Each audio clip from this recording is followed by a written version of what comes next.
Naging usap-usapan sa Twitter kagabi si Ann Curtis at isang staff ng GMA Network kaugnay sa kickoff ng US TV Student Choice Awards. Nag-tweet kasi si Ann Curtis na hindi daw siya pinayagan ng isang tiga GMA Network na umakyat sa stage kahit mag-hi lang daw sa mga estudyante. Sa panig po ng GMA Network, dumating po ang mga GMA artists ng alas 5 ng hapon batay sa ibinigay na schedule ng mga organizer para sa kanilang performance ng alas 7 ng gabi. Ngunit dahil sa mga isiningit na performance, naurong po ang program. Sa isang punto, sinabihan ang mga GMA artists na sila na raw ang susunod. Pero nang paakyat na sila sa stage, dumating si Ann Curtis kasama ang kanyang handler at nakiusap kung maaari siyang pasingitin kahit saglit.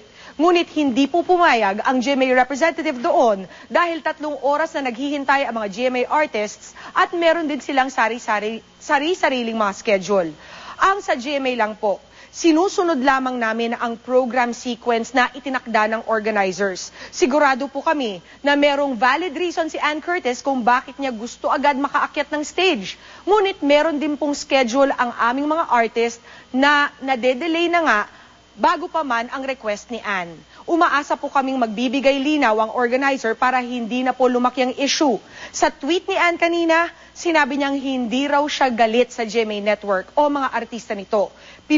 Pinapunta daw siya ng organizer ng alas 7 hanggang alas 7:30 ng gabi at sinabihan na isasalang siya agad pagdating niya.